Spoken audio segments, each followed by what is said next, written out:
let's talk briefly about three things: symbol tables, string tables, and the data in your program. And we'll pick on the last one first. The data in your program is just your program's data.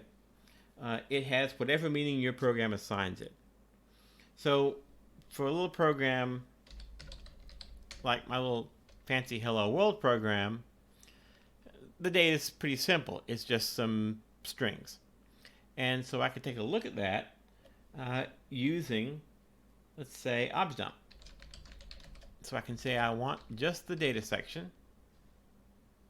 And we can say I want to see the data. And there it is. And it looks like a string table in a way. It's a bunch of characters, or it can be interpreted that way. But again, these are just some bytes. As far as the loader and the operating system know, it's just bytes. And they're not even null terminated strings. They're just strings of bytes. And that's it. All right. Let's go over here and let's actually begin to take a look at what's in hello. So let's just do a quick dump of hello and see what's there. So this says, hey, there are two interesting sections.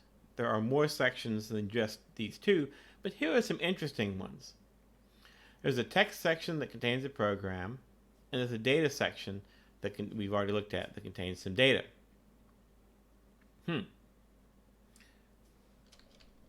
Let's see what the sections are.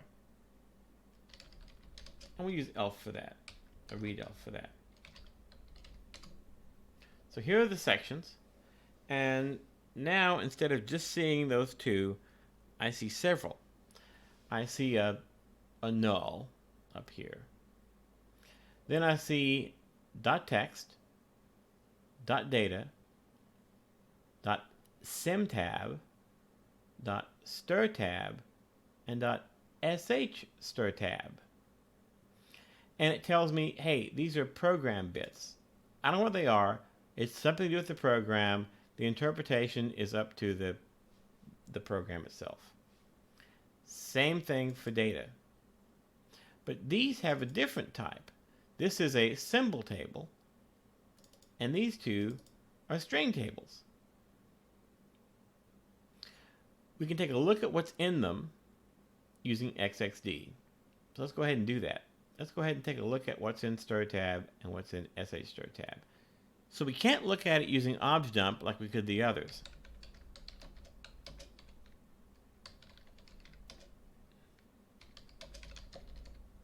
Because objdump doesn't know about it. It's just the way that program works. But we can use XXD. I'm going to do that to say group by single bytes. And you can tell it where to start. So where does, let's say, .stirtab start? Well, this tells us it starts at 21D8 in hex. How long is it? Well, this tells us it's 7A in hex in length. And there it is. This is the content of this string table right here. .stirtab, which is a string table. Here are the bytes that make it up. And it's full of null terminated strings. Pro forma, it begins with a null and ends with a null. If you look at the man page for elf, it'll tell you that it has to do that. So we can think of this in two ways. We can think of this as an empty string that begins it, or we can just think of it as a leading null. Here is the first actual string that's present in this string table. And it's HELLO period ASM null terminator. These are null terminated strings. So at offset 1, I have the first string. That's followed by an underscore STAR T period TARGET 2 null termination. Okay, so there you have it. That's the string right there. And it goes on like that. Great. What's in the other string table? Because there's this sh stir tab. Let's take a look at it.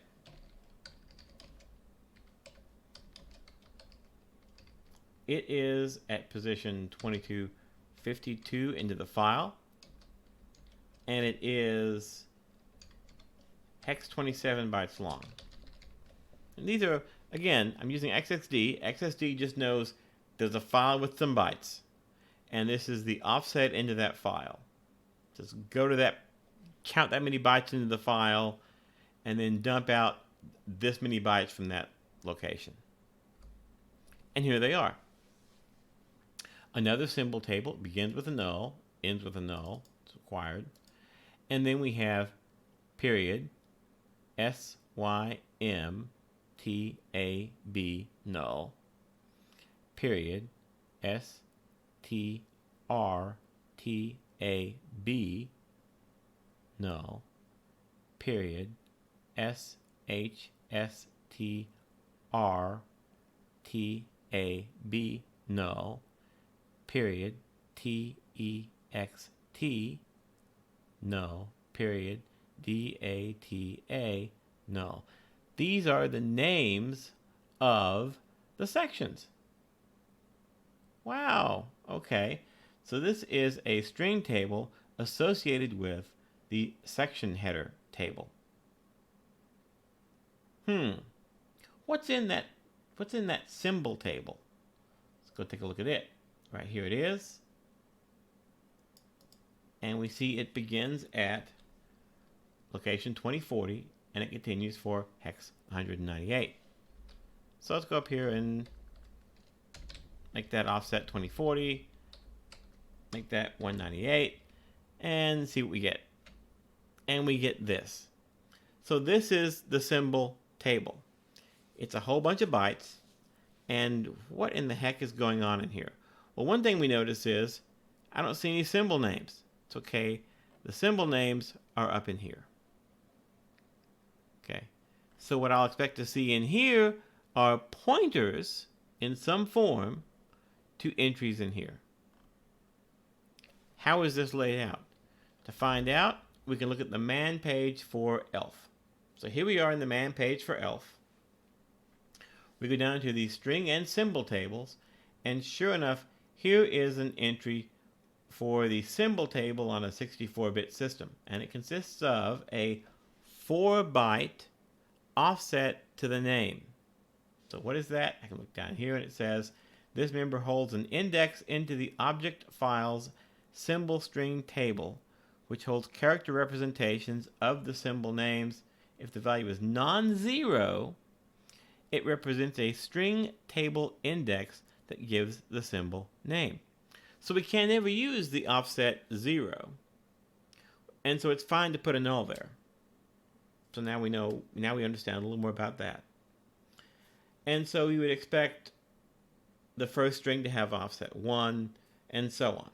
So this is just going to be it's not a pointer because it's not 64 bits. It's just an offset into that table. And that's the first 4 bytes. That's followed by, oops, I'm looking at the wrong one. That's followed by a single byte which has some info, another byte which is some other info, and then this guy, a 2-byte section header index. We'll see what that is in a few moments. Then there is this 64-bit value and a 64-bit size. All right, enough of that. Let's go take a look at the actual symbol table.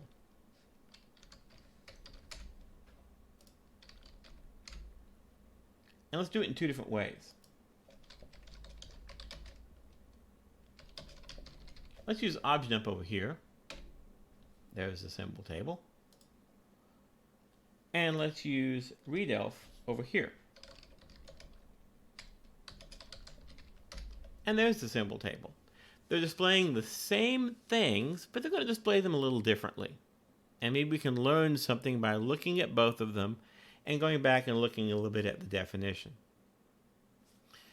So both of these are tables that map symbolic names over here in the far right column to values, which happen to be over here in the far left column.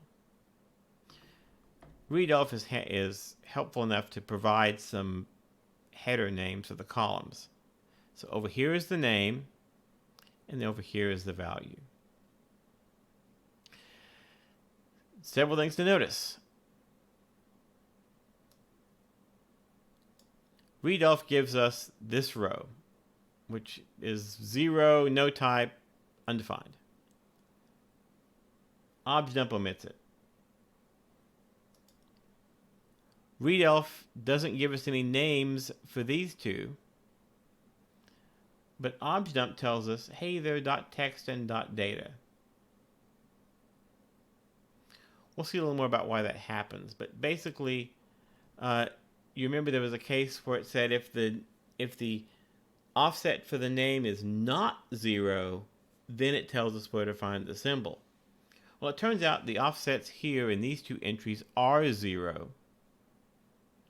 And so you can look right here. This is the section index. Let me go back. This is this little guy right here. Okay, this is STSHNDX. Let's go down and take a look at that. Oh, it's pretty far down.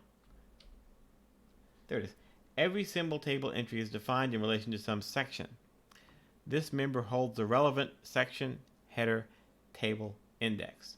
Or it doesn't correspond to any section. And if it does, we get this.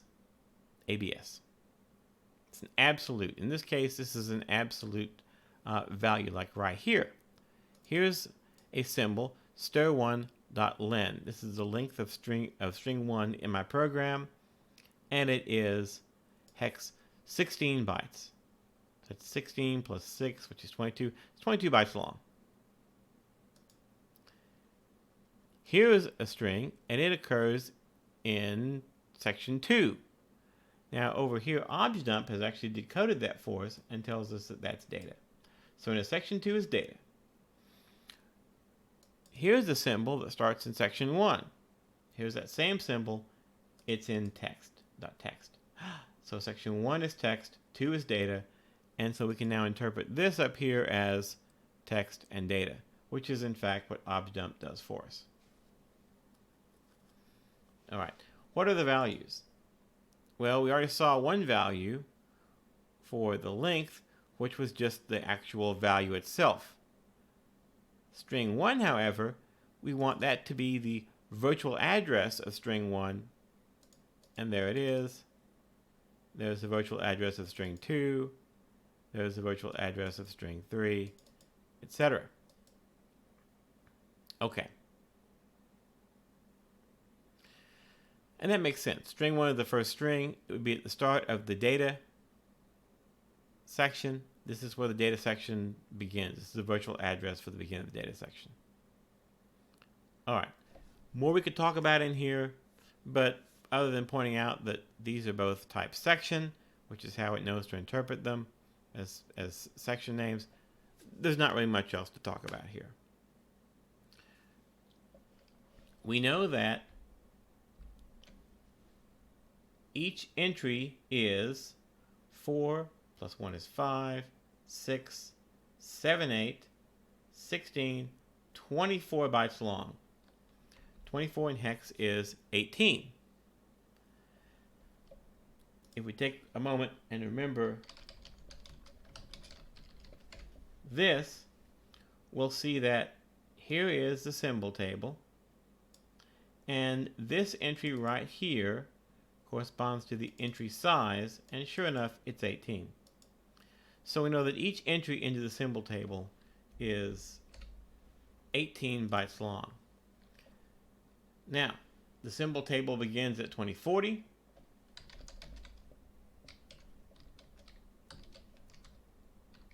And we know it is 18. And this is a hex number, so I need to put a 0x in front of it. And so this will be the 0th entry. And it's all zeros. And that corresponds to this one right up here. It's not listed in the objdump table, but it is over here in the readelf table. Let's go ahead to the next entry. We add hex 18 to hex 40, and we get hex 58. And it's just 18 in length again. And there it is. And so now, let's break it up into those pieces we saw. We know that the first 4 are the offset into the symbol table to go and find the string. Well, this is 0. It's only true if it's not 0, so that's not what this is. Rats. Okay, here's some information, some more information, and then we have this guy. This is in Little Endian, so it's 0, 1. And what is that? That is the section index, and so this is section 1, which happens to be text. And so when we look at the next one, we expect that to be 2. Let's go look at the next one. So we add 18, and that becomes 70, because it's hex. And sure enough, it's 2. Just like we would expect it to be. All right. So that's making some sense. The next one, however, we expect it to actually have some information in there. So let's go ahead and do that. Aha! Look at this. Now, this offset to the symbol is not 0. It's actually 0, 0, 0, 1. Because, again, Little Endian. So it offset 1 into the table, we would find this symbol. Okay. Seems fine. What was that table again? Well,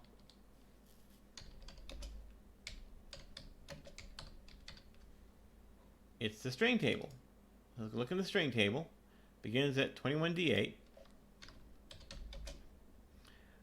We're going to go ahead and look 7A bytes into it and print those out. So here it is. And this string occurs at offset 1, begins right here. And it's hello.asm, and sure enough, that's what that entry is. What's the value associated with it? Well, let's see. 1, 2, 3, 4 for the offset. This is info. This is other. These 2 bytes, those are this section header thing. And that's not what this is. This is not a section header. This is the file name, so it gets a weird entry. And then that's followed by 1, 2, 3, 4, 5, 6, 7, 8. This is the value, and the value happens to be all zeros. And sure enough, over here we see all zeros. And then that's followed by 8 bytes of length, which is all zeros, and that's what we see here. So, not super interesting. Let's go on to the next one, which will be this guy.